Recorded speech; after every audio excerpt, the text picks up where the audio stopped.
to talk about President Matthew Holland, my boss for the last 8 years. And as I prepared for today, I realized there were so many things I wanted to say, but I was afraid that I might forget some in the moment. So I decided to put my thoughts down in a letter to him, and I'd like to share that with you today.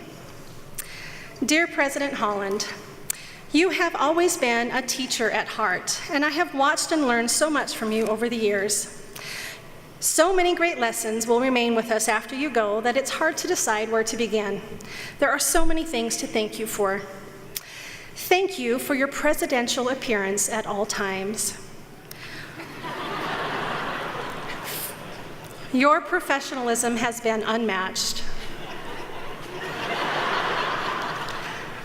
Thank you for always being engaged, keeping your game face on even when others were boring you to death. You faked it well.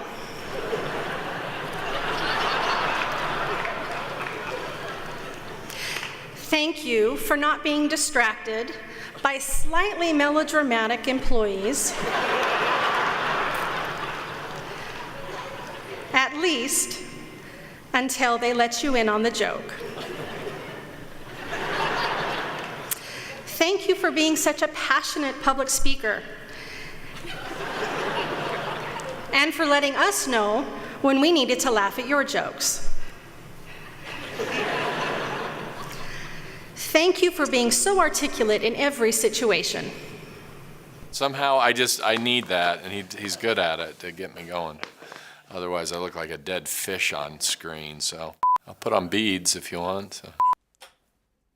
Should have worn a green tie for this. Congratulations, Jordan High School graduates, on reaching this important milestone in your life. How cheesy did that look? At Utah Valley University, we have just a couple of, actually we called it the Project for Creativity. That was pretty good, but. So the idea came to us, what about okay,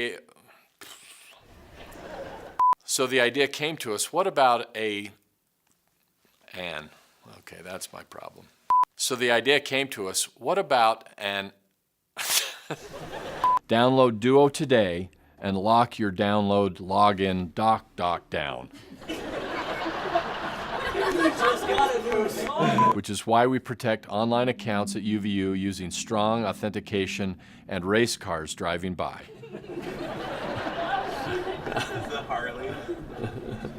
We are humbled by the generous commitment and support we receive from the legislature, community members, and others who work together with us to start over again. From legislators, community all right. Tom and I first started working on this when I had just been made president for breathtaking is the only word I can use to. Let me start over. Is breathtaking a word? Is that two words?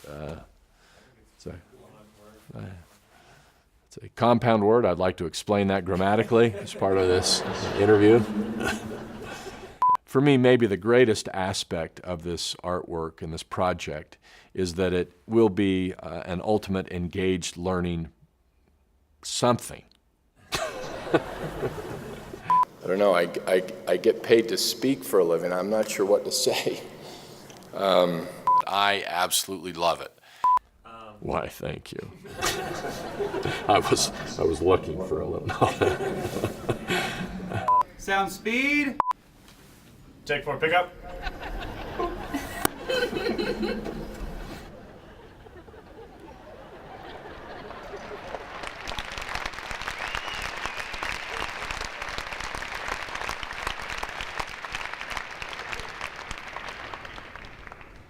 So congratulations on finally achieving your childhood desire of being signed to an athletic team, even though you were picked last.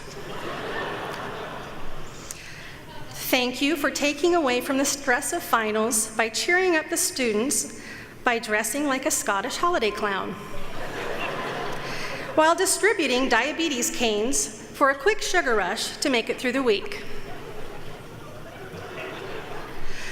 Our office is extremely grateful that we were able to quarantine for 9 years evidence that we can only assume you thought was dancing. Especially this little gem.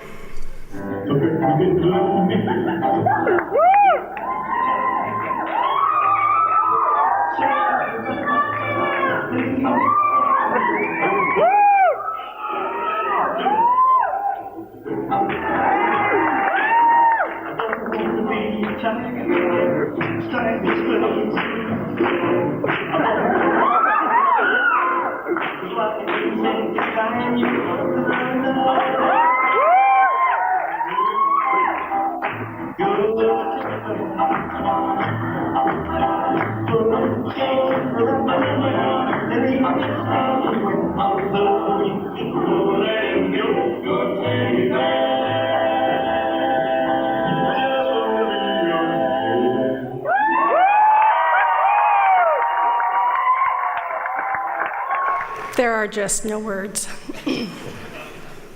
We all know that you are a good president, but here you discovered what your true calling is. Just kidding. We know what you are really leaving the university to do. With your kind of talent, I guess it's really never too late to start a modeling career. Or maybe a singing career. Since I started writing this letter, I've had this song going through my head over and over. And it just might be your ticket to fame. And perhaps even you could give Christopher Plummer a run for his money. It goes something like this.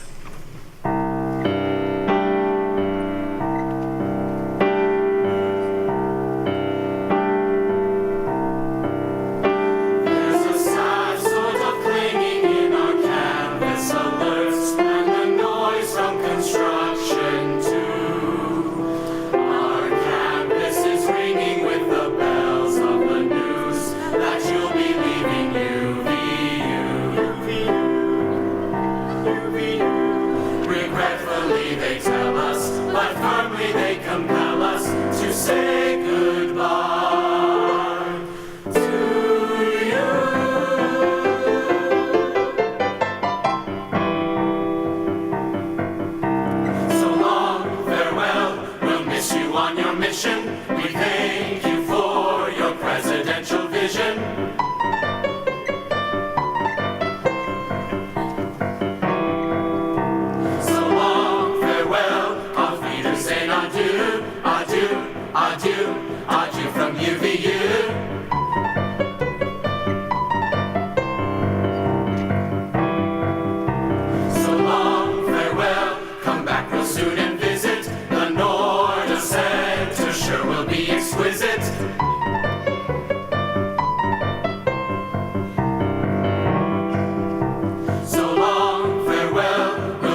on second thought, we've seen how you dance. Music might not be your forte. President and Paige, thank you for sharing your family with our UVU family. It is amazing and a bit scary how fast a decade can go. We have enjoyed watching your sweet kiddos grow up. You have sacrificed so much of your time for this institution. I have had the very unique viewpoint of closely watching your efforts. Countless nights of extra events, constantly pushing to tell the UVU story and engaging us to strive for greatness and reach for better. Paige, we have been so blessed to have you as our First Lady. You have been a champion of women, an advocate for students, and a builder of many homes. You have had to put up with a lot in your role, a lot. You are an extraordinary example of strength and grace. As the hardest working unpaid employee of UVU, please accept our deepest gratitude and our pledge to continue the work you have done as payment. President, I have watched in awe as no matter how many issues you've had on your plate, you would still go the extra mile to make time for a student who needed to talk or for someone who needed some advice. I expect that most would find the constant need to be president everywhere you go quite exhausting, but you managed it with charm and with kindness and with steady energy. I have watched you wrestle with large, intense issues that impacted our university, the community, and the state, yet put that same effort into thinking about individual staff and faculty members. Your genuine compassion for people is one of my favorite things about you. Your tender care of everyone you interacted with and the impact those actions has been are one of the greatest lessons I have learned from you. I am sure at times your job seemed daunting and your efforts were unnoticed. But I stand here today as a representative of the remarkable employees of UVU to say, we saw you. Your efforts are not only noticed, they were incredibly impactful and inspiring. We wish you and your dear family the absolute best in your new adventure. Go, but continue to be the great storytellers of UVU, send students our way, and we will care for them in true Holland style. We love you, and we will miss you.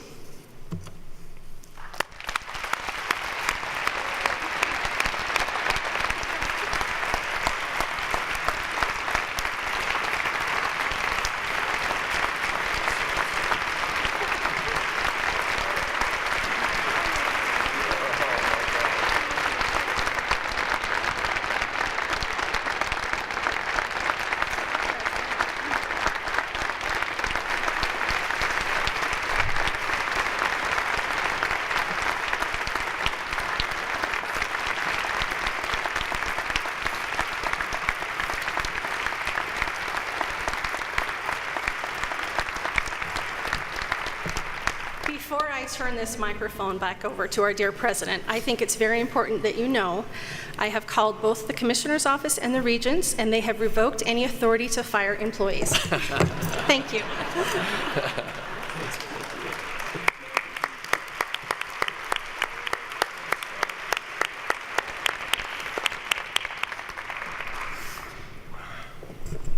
Wow.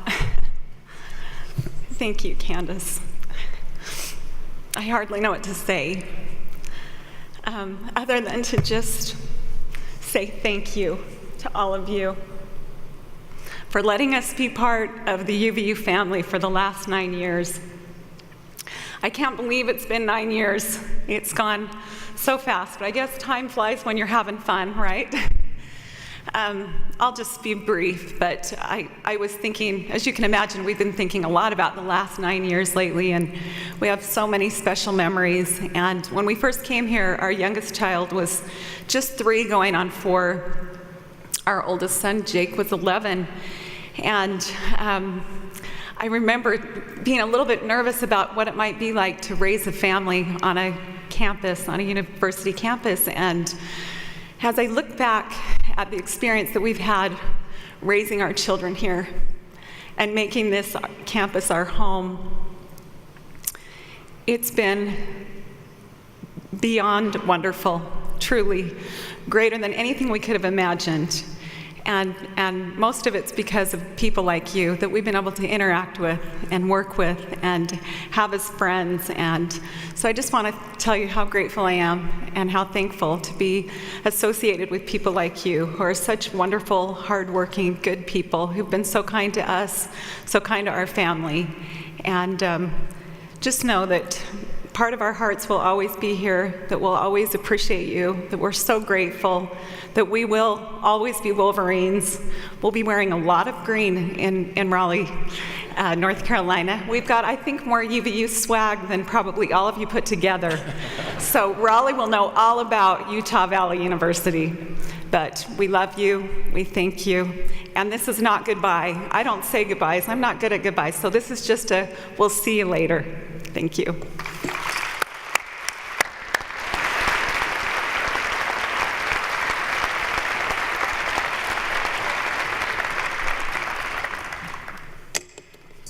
I don't care about the governor or the board of regents. Someone's going to be fired.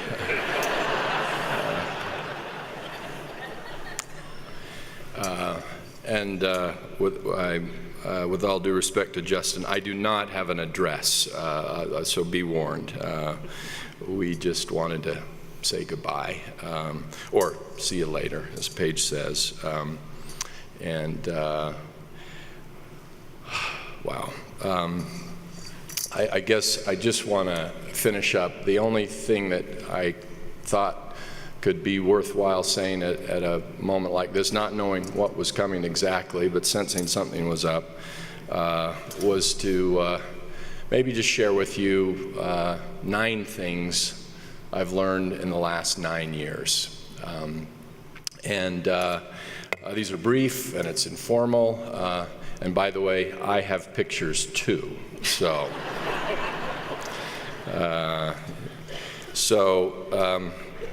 lesson number 9 is I may sit at the top of the org chart here at UVU, but at home I still remain dead last. So I don't know if we've got that picture that can be called up.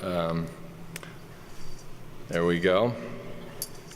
So this is Grace and Danny when we first moved here. A couple of you may have heard this story. That's our dog, or our former dog, Robin. The kids were brilliant when we first moved here because they really wanted a dog, and that was the last thing I wanted. But they played every emotional angle possible, talking about how we had completely ruined their life by making them move, putting them on a campus in a fishbowl, all, on and on. And we just kept putting them off, saying, well, we can't do anything till after the inaugural. And so that seemed to satisfy them until the first week of school. My oldest son learned how to do PowerPoint, and we came home, and he had a PowerPoint presentation on why they should have a dog. I don't know where he gets that from. But it was I have to say, it was very well done. It was very persuasive, again, playing every angle. And then the cleverest line of all was at the end, so how about it, Dad? Let's get a dog after the inog. So I thought, look, genius like that has to be rewarded. We agreed to get a dog. We got this little dog, Robin, cute dog, but just a nightmare. It would not train. It was yappy. It was just kind of wrecking this house that we were in that wasn't our house. And so I just warned the kids fine. I said, look, if there is one more accident, that's a euphemism, one more accident in this house, we have to get rid of this dog. And the kids knew I was serious. And so anyway, we're sitting down one day and we have a guest in the home of all times, and I look down and there is an accident on the floor there. And the kids see me notice it, and I shoot them a look, and they look back and forth, so they know what's coming. Our guests leave, I turn around, I don't even have to say anything, and the kids are crying because they know the dog is gone. And we did get rid of the dog, and we now got a new dog. He's a much better dog. But the point is, of all this, is to say, as we're sitting on the couch and the kids literally are just weeping, finally Danny there, the youngest, gets enough composure to say, Mom, when Dad dies, can we get a new dog?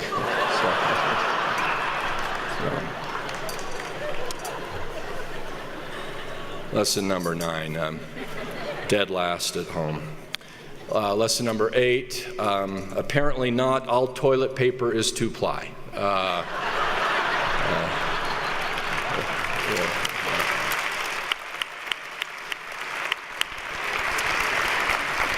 Took me a while, but we've figured that out. Number 7, in meetings, Ray Walker is actually playing Fortnite. Number 6, when it comes to working with people, but working efficiently, I have had no better example than Richard Nixon. It's kind of a style I've mastered here at UVU. Great. Number 5, I've learned that short campus messages get skipped, medium-sized messages get barely perused, and long campus messages apparently suck the soul force out of the entire institution, or so I've been told repeatedly. I've also learned that the most intense airspace in the world is not that above North Korea, but it's that between a camera and Dr. Kyle Reyes.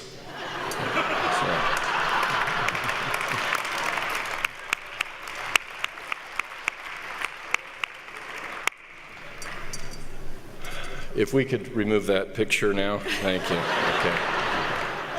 Okay.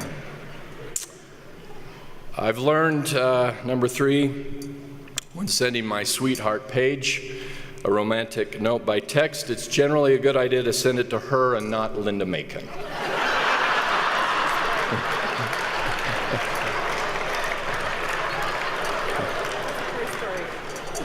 Details are available from Linda. Speaking of Linda, this is, I think, maybe a lesson not just for me, but for all of us. It's taken 9 years to get to the spot where Linda will finally be taller than her boss.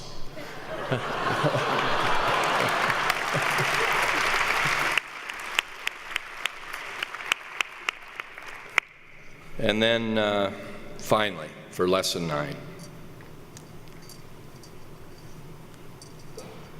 I've learned that every single day on this campus, I get to work with the most extraordinary set of colleagues at every level in this institution, doing the most extraordinary kind of work that I know. And it didn't really take me a full 9 years to figure that out, actually.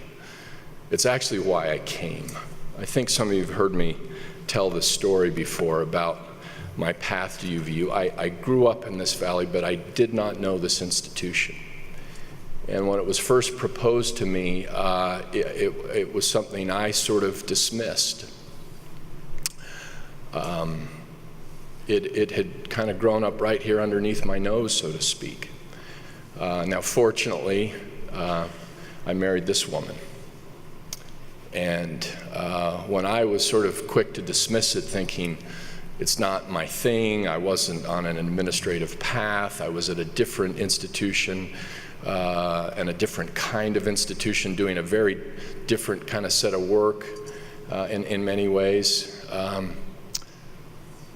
she was the one who instantly said, "That's it. That's what you should do." She's always been smarter than me and wiser than me, and I've been indebted to her from the day I met her and will be forever. But as smart as she was and as wise as she was, I still had a path to follow, and the path was a people path. What turned me on to this institution were not arguments about what it was and where it was going, which I started to see more clearly quite quickly. And I knew that it was going to emerge as the university for this valley. Lots of other great institutions and other things doing lots of great work in the world, but this was going to have to be where the students of this valley came to school and to get educated. I could start to see that. That made sense to me intellectually. But what moved me were the people I started to quietly discover and engage with as I'd hear so-and-so worked at UVU and so-and-so worked at UVU, or they knew someone who worked at UVU and told me about what they were doing and the kind of human being that they were. That was what finally and ultimately convinced me to say, not only am I interested in this job, I really want it. I want to work with people like that, doing that kind of work. We're taking away a lot of treasures from this job, trinkets and tributes and things more than we deserve. But I have to tell you, the thing that I'm going to treasure the most is this file. These are notes, mostly from students, telling me their story, what UVU's meant to them.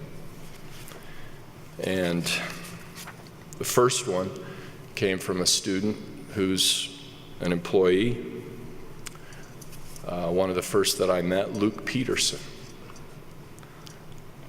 I'm not going to read all these to you. I may not even read any of them, except to say that Luke became emblematic for me, what I could see in this institution in a very real, concrete, personal kind of way, when he described to me that he grew up in abject poverty, that his mother literally had to sell her own bed one month to put food on the table for a month and to pay the rent, sold the bed she slept on, had to make soup out of ketchup one month to extend the family budget.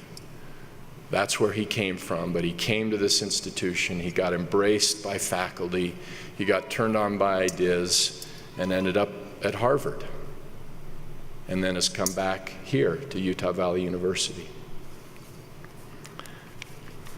Well, those stories just started to roll in. Who would not want to be part of that? And so I came, and the stories kept coming, and different stories from different quarters. I remember the wonderful note from Craig Tulene about his daughter, our faculty senate president, about his daughter who came to freshman convocation and was so excited about it that she said, "It's awesome to be here at UVU as it's reaching its awesomeness." I love that phrase. I think about Aaron Smith, who was a graffiti artist in trouble with the law, came in touch with one of our great programs through our inclusive outreach. And instead of being a juvenile delinquent, became a contributing member of our academic world here. Maybe I will just read his story. So captures again another element. He's a foster child. He said, "I had kind foster parents, but the problem was everything I had known to be my family, my original family in my life, had fallen apart. My entire life changed overnight. You see, a very small part of foster children ever go to college, and only 5% of foster children ever finish college. 50% are unemployed a year after being released from foster care. These are actual statistics. I've met so many of these kids who, just like me, just ran into some family difficulty. Few of them are the delinquents that society assumes they may be. In fact, many are smart, kind, willing to make a difference. Unfortunately, they may lack what many have, a true family to call their own, or at least one that cares about them. But during this time of fear and darkness, I found redemption. I started distance education and concurrent enrollment in high school with what was then called Utah Valley State College. After firmly believing there was no hope for any sort of future and succumbing to despair, I found that there was a path. I found the American dream through UVU, that through hard work and determination, I could make things better. I would go to all of my distance education classes with something I hadn't felt in a long time: enthusiasm. It didn't matter how early or how late they were or how difficult they might have been. I was here.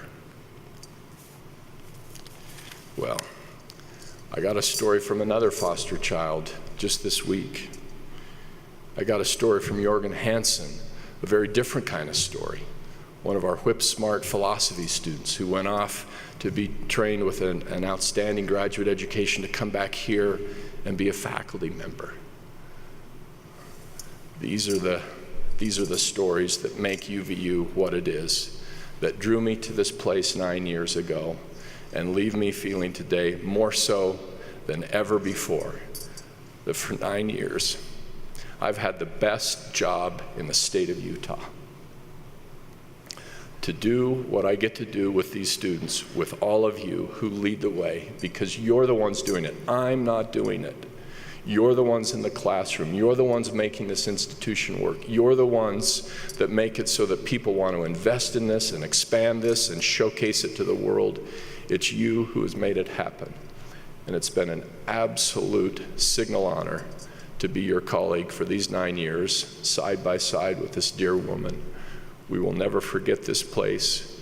We will never forget you. I can't imagine a more unparalleled professional experience than anyone can have. So on behalf of both of us and our family, we thank you so very, very much.